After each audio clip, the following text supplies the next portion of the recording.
है एवरीवन, आप सुन रहे हैं कहानी बिलीनियर्स हायर्ड हस्बैंड मेरी यानी कि दिव्या सिंह चाहत के साथ। तो चलिए शुरू करते हैं। भाग 8। उस पुलिस वाले की बातों को सुनने के साथ साथ रूही जैसे ही पीछे मुड़ी थी, सामने बैठे शख्स को देख इस बार वह काफ़ी बुरी तरह से चौंक गई थी। जहाँ इस वक्त उसके सामने वही शख्स बैठा हुआ था जिसे पिछली रात ही लोनावला से मुंबई आने वाले रास्ते पर आयत की कार से धक्का लगा था और उसे जख्मी और बेहोश देख आयत के साथ रूही उसे हॉस्पिटल में लेकर गई थी।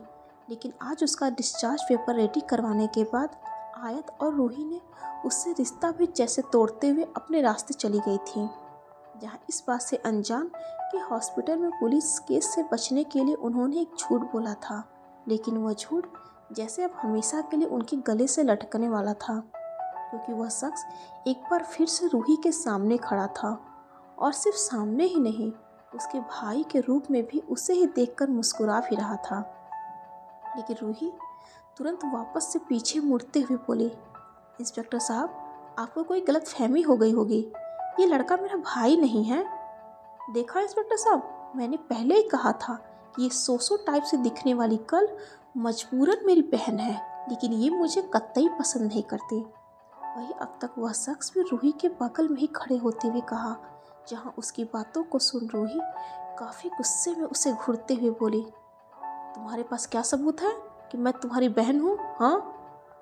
रूही ने अभी इतना ही कहा था कि वह शख्स अपने पैंट के एक पॉकेट से एक कागज का पन्ना निकालते हुए उस इंस्पेक्टर के सामने रखे टेबल पर पटकते हुए कहा, इंस्पेक्टर साहब, आप खुद देख लीजिए, ये हॉस्पिटल का बिल है जहाँ मैं पिछली रात एडमिट हुआ था और गार्जियन के सिग्नेचर वाले कॉलम में खुद इसी सोसो गर्ल ने साइन किया है। सोसो, तुम खुद को? उस शख्स की बातों में खुद के लिए बार बार सोसो शब्द सुनकर रूही अब तक काफ़ी ज़्यादा चिढ़ चुकी थी। लेकिन उस शख्स की पूरी बातें, साथ ही हॉस्पिटल का बिल देखते ही वह थोड़ी घबरा भी गई थी। तभी उस इंस्पेक्टर ने भी उस बिल को देखते हुए कहा, क्या मैडम जी, इस पर तो खुद आपने सिग्नेचर करके रिलेशन में खुद को सिस्टर लिखा है, फिर भी आप ऐसी बातें कर रही हैं। देखा, मैंने कहा था ना इंस्पेक्टर, इस लड़की के दिमाग में ज़रूर कुछ पकड़ा है। अब तो मेरे सिर पर लगे इन चोटों को भी देखकर मुझे शक हो रहा है कि कहीं इसने ही तो मुझे किसी गाड़ी से नहीं उड़ा दिया था, उस शख्स ने कहा था। लेकिन उसकी बातों को सुनते ही रूही उतना ही ज़्यादा चौंक भी गई थी। व्हाट? ऐसा कुछ भी नहीं है। भला मैं ऐसा क्यों करूँगी? अगर तुमने ऐसा कुछ नहीं किया है तो ऐसे मैं मियाँ क्यों रही हो? हाँ, उस शख्स ने रूही की बातों को बीच में काटते हुए कहा, जिस पर रूही कोई जवाब दे पाती उससे पहले ही वह तुरंत सामने बैठे इंस्पेक्टर की तरफ मुड़ गया था। इंस्पेक्टर, मुझे इस वक्त कुछ भी ठीक से याद नहीं आ रहा, लेकिन मुझे पूरा यकीन है कि ये जो मेरी बहन है ना, इसी ने मेरे साथ कुछ गड़बड़ किया है। तभी तो इंस्पेक्टर ये मुझे हॉस्पिटल में छोड़कर अपनी उस एरोगेट और नकचढ़ी सहेली के साथ भाग निकली थी। अब आप ही बताइए, ऐसे मुझे ये भी याद नहीं कि मेरा घर कहाँ है, मैं कहाँ जाऊँ, क्या खाऊँ, यहाँ तक कि मुझे मेरा नाम तक नहीं याद कि लोग मुझे किस नाम से बुलाते थे। इतना कहते हुए उस शख्स ने सुबकने के साथ साथ अपनी हथेलियों से अपने आँखों को भी मसलना शुरू कर दिया था। तो वही अब तक उस इंस्पेक्टर के चेहरे पर भी एक सख्ती साफ नजर आने लगी थी, जिसे देख रूही, जो अब तक काफ़ी घबरा चुकी थी, जैसे अब वो कुछ समझ न पा रही हो कि ऐसे में आगे उसे क्या करना चाहिए, तुरंत उस शख्स के कंधे पर अपने बाहों को रखते हुए बोली, आई एम सॉरी भाई, प्लीज़ मुझसे गलती हो गई, प्लीज़ मुझे माफ़ कर दो। देखा इंस्पेक्टर साहब, मैंने कहा था ना कि यहाँ कुछ गड़बड़ है। मुझे तो बस एक शक था, लेकिन यहाँ तो गड़बड़ नहीं, पूरा घोटाला किया जा रहा है, अपने भाई के जान के साथ घोटाला। अपने कंधे से रूही के हाथों को झटकते हुए उस शख्स ने आगे कहा था, जिस पर रूही एक बार फिर से थोड़ी घबरा चुकी थी। नहीं, ऐसा कुछ नहीं है। मैं तो मेरा मतलब कि मेरे ऑफिस का टाइम हो चुका था, इसलिए मैं तुम्हें डिस्चार्ज कराने के बाद सीधा ऑफिस चली गई थी, क्योंकि मुझे नहीं मालूम था कि तुम्हारी याददाश्त चली गई है, नहीं तो आज ऑफिस से छुट्टी लेकर तुम्हारे साथ सीधा घर गई होती। तुम सच कह रही हो? उस शख्स ने अपनी भौहों को सिकोड़ते हुए कहा, जिसे सुन इस बार रूही चेहरे पर एक जबरदस्ती की मुस्कान बिखेरते हुए उसके बाजुओं को भी पकड़ लिया था। हाँ, मेरा यकीन करो, मैं सच कह रही हूँ। ठीक है फिर, जब तुम कह रही हो तो मैं मान लेता हूँ, लेकिन अगर इस बार मेरे साथ होशियारी दिखाने की कोशिश की तो मैं सीधा तुम्हें जेल के अंदर बंद करवा दूंगा, उस शख्स ने आगे कहा और सामने बैठे इंस्पेक्टर की तरफ देखते हुए कहा। ठीक है इंस्पेक्टर, जब इसे अपनी गलती का एहसास हो चुका है तो फिर मैं भी अपना कंप्लेन वापस लेता हूँ। ठीक है, लेकिन मैडम जी आगे से ध्यान रखिएगा, अगली बार इस थाने में गलती से भी आपका बाप और ये मेमोरी लॉस भाई यहाँ नज़र नहीं आना चाहिए। उस शख्स की बातों को सुनते हुए उस इंस्पेक्टर ने कहा, जिसे सुन रूही ने भी बस अपनी गर्दन को हाँ में हिला दिया था। तभी उस इंस्पेक्टर ने उनके सामने एक रजिस्टर को खोलते हुए कहा, यहाँ तुम दोनों अपना नाम लिखो और बगल में साइन करो। लेकिन मेरा नाम, उस शख्स ने कहा। आयांस, तुम्हारा नाम आयांस है, उस शख्स की बातों को सुनते ही पास ही खड़ी रूही ने कहा था और पुलिस स्टेशन से तुरंत बाहर निकल आई थी। लेकिन उसके चेहरे पर हल्के गुस्से के साथ साथ झुंझलाहट के भाव साफ नजर आ रहे थे। तो वही वो शख्स जिसके बारे में अभी थोड़ी देर पहले ही रूही ने बताया था कि उसका नाम आयांस है, उसके होठों पर हल्की मुस्कान थी। जहाँ सामने काफ़ी धड़ल्ले से आगे बढ़ती जा रही रूही को पीछे से टोकते हुए उसने कहा, हे सोसोगल। अभी आयांस ने इतना ही कहा था कि तभी अचानक से रूही को खुद की तरफ गुस्से में घूरते देख उसने आगे कहा, आई मीन सिस्टर, मुझे भूख लगी है। इतना कहते हुए उसने अपने चेहरे को अब तक मायूसी से भी लटका लिया था, जिसे देख रूही गुस्से के साथ साथ अब तक थोड़ी चिढ़ी हुई भी नजर आने लगी थी। लेकिन अगले ही पल अपने सिर को झटकते हुए उसने एक लंबी सी सांस बाहर भी छोड़ दिया था। ठीक है, मेरे साथ चलो, लेकिन ध्यान रहे अगर मुझे जरा सा भी तंग किया तो तुम्हारे लिए अच्छा नहीं होगा। इस बार रूही ने थोड़ी सख्ती में कहा था और वहाँ से पैदल ही आगे बढ़ गई थी, जिस पर आयांस भी अपनी गर्दन को बस हाँ में हिलाने के साथ साथ अपने पैंट के दोनों पॉकेट में अपने हाथों को डाले उसके पीछे ही चल दिया था। जहाँ पास ही एक छोटे से फूड कोर्ट के अंदर बैठते ही रूही ने आयांस के सामने एक मेन्यू कार्ड को बढ़ाते हुए कहा, जो खाना है जल्दी से ऑर्डर करो, क्योंकि अभी मुझे कुछ ज़रूरी काम भी निपटाना है। जिस पर आयांस ने एक बार फिर से बस अपनी गर्दन को हाँ में हिला दिया था। लेकिन रूही को अपने हाथ में पकड़े आईपैड पर मलिक एंड सन्स के बारे में सर्च करते देख उसने हाथ में पकड़े मेन्यू कार्ड को बगल में रख दिया था।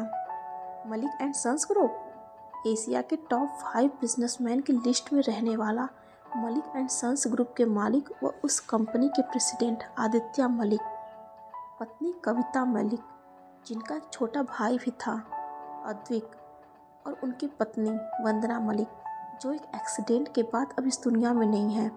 यहाँ तक कि उनके एक्सीडेंट के बाद अब उनका उस घर में या बाहरी दुनिया में जिक्र तक नहीं होता। शायद ये उनका कोई पारिवारिक मामला था। इस वजह से इस एक्सीडेंट के पीछे की असली वजह क्या थी ये आज तक कोई नहीं जान पाया है। या यह कह सकते हैं कि मलिक ने उस कारण को बाहर ही नहीं आने दिया। इस बार आयांस का इतना कहना था कि रूही की भौहें अब तक सिकुड़ चुकी थी। तुम्हें इतना सब कैसे मालूम? तुम्हारी तो याददाश्त जा चुकी है ना सिस्टर, तुम शक्ल से नहीं दिमाग से भी उतनी ही डम्ब हो। इतना कहते हुए आयांस ने अब तक उसके हाथ में पकड़े आईपैड को उसके सामने ही रखते हुए कहा, इसमें ऑलरेडी सब लिखा हुआ है। जिसे देख रूही एक बार फिर से चिढ़ चुकी थी। तो वही आयांस इस बार बस हल्का सा मुस्कुराते हुए आगे कहा, इससे ज़्यादा तुम कुछ जान भी नहीं पाओगी, क्योंकि शायद मलिक अपनी प्राइवेसी सरेआम उजागर नहीं करते। जहाँ इस बार आयांस का इतना कहना था कि रूही की भौहें एक बार फिर से आपस में सिकुड़ चुकी थी। ये भी बात ऑलरेडी लिखा हुआ सिस्टर, एक बार फिर से आयांस ने कहा था। इसे सुन रूही लगभग झल्लाते हुए अपनी जगह से खड़ी हो चुकी थी। जिसे देख आयांस कुछ कहता उससे पहले ही वह गुस्से में ही चीखते हुए बोली, जस्ट शट अप, खुद को ओवर स्मार्ट दिखाने की कोई ज़रूरत नहीं है। एंड वन मोर थिंग कि तुम मेरे सगा भाई नहीं हूँ, शायद सौतेला हूँ, यही ना। तभी उसकी बातों को बीच में काटते हुए आयांश ने कहा।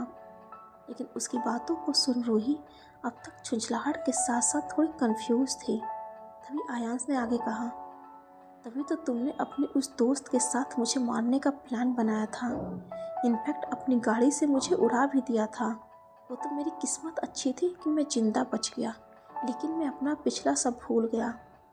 जहाँ इस बार आयांश का इतना कहना था कि रूही अपनी जगह पर ही खड़ी सन्न रह गई थी, क्योंकि जिस घटना को छिपाने के लिए अब तक वो आयांश और उसके साथ वो बर्दाश्त कर रही थी, वो घटना खुद आयांश को भी याद था। लेकिन कैसे? क्योंकि जहाँ तक उसे मालूम था कि खुद आयांश ने उसके सामने अपनी याददाश्त खोने की बात कही थी, फिर उसे वो घटना कैसे याद है? जिसे सोचते हुए रूही अब तक काफ़ी कंफ्यूज भी थी। तो उधर दूसरी तरफ आयत की बातों को सुनते ही कॉन्फ्रेंस रूम के अंदर बैठे मेंबर्स के बीच एक सन्नाटा सा पसर चुका था। तो वहीं उनके बीच बैठे दो शख्स के माथे पर पसीने की बूंदें साफ उभर आई थीं। तभी आयत वहाँ मौजूद सभी के ऊपर एक नज़र दौड़ाते हुए एक कड़कती आवाज़ के साथ कहा, I am asking something, answer me, otherwise ma'am I am really sorry. हमने ऐसा इंटेंसली। आयत को गुस्से में चीखते देख अब तक वह दोनों शख्स भी अपनी लड़खड़ाती आवाज़ के साथ अपनी जगह पर खड़े हो चुके थे, लेकिन उनकी बातें पूरी हो पाती उससे पहले ही आयत सामने खुली फाइल को उनके तरफ फेंकते हुए बोली, रीड दिस। जहाँ उन दोनों शख्स ने घबराहट में एक नज़र एक दूसरे की तरफ देखते हुए उस फाइल को उठा लिया था और अपनी कांपती आवाज़ में कहा, saving goals achieved up to 40 to 50%। और पीछे डिस्प्ले पर क्या मेंशन है। जहाँ एक बार फिर से उनकी बातों के बीच में ही आयत ने काफ़ी सख्ती के साथ टोकते हुए कहा था। जहाँ इस वक्त आयत के पीछे दीवार से अटैच्ड एक डिस्प्ले पर इस वक्त जो उसकी कंपनी के टेक्सटाइल्स डिपार्टमेंट की तरफ से दिए गए ऑफ़र की एडवर्टाइजमेंट चल रही थी, जिसमें एक मॉडल उनके ब्रांड पर दिए गए ऑफ़र में डायरेक्ट 40 to 50% का ऑफ़र बता रही थी, जबकि उन दोनों शख्स ने उस फाइल में अप टू 40 to 50% का ऑफ़र पढ़ा था। यानी कि कंपनी की तरफ से अप टू 40 से 50% का ऑफ़र दिया गया था, लेकिन किसी लापरवाही की वजह से वो ऑफ़र फ्लैट 40 to 50% बदल चुका था, जिसकी वजह से कंपनी को एक तरह से नुकसान झेलना पड़ गया था। जिसे समझते हुए वह दोनों शख्स आगे कुछ कहते उससे पहले ही आयत ने इस एक बार फिर से काफ़ी सख्ती में ही कहा था, नेक्स्ट 1 घंटे के भीतर तुम दोनों का रेजिग्नेशन लेटर मेरे टेबल पर होना चाहिए। जहाँ उसका इतना कहना था कि उन दोनों शख्स के साथ साथ वहाँ मौजूद बाकी भी लगभग अंदर तक सहम उठे थे, लेकिन वह दोनों या बाकी कोई कुछ कहता उससे पहले ही आयत अपनी जगह से खड़े होते हुए आगे बोली, मीटिंग ओवर, और काफ़ी तेज़ी के साथ कॉन्फ्रेंस रूम से बाहर निकल आई थी, जिसके पीछे रेहान भी टेबल पर मौजूद बाकी फाइल्स को इकट्ठा करते हुए लगभग दौड़ पड़ा था। लेकिन कुछ कदम आगे बढ़ते ही आयत के कदम अचानक से रुक भी गए थे। Hey beautiful, were you missing me? अचानक से आती इस आवाज़ के साथ साथ कुछ कदम की दूरी पर खड़े आयांश को देख उसकी भौहें सिकुड़ चुकी थी, लेकिन आयांश अपने पैंट के दोनों पॉकेट में अपने हाथों को डाले हल्का मुस्कुरा रहा था। डियर फ्रेंड्स, आज के लिए बस इतना ही। अगले भाग में जल्दी मुलाकात होगी। और हाँ, अगर आपको मेरी ये स्टोरी पसंद आई होगी तो please like, share and channel को सब्सक्राइब जरूर कीजिएगा। हर हर महादेव।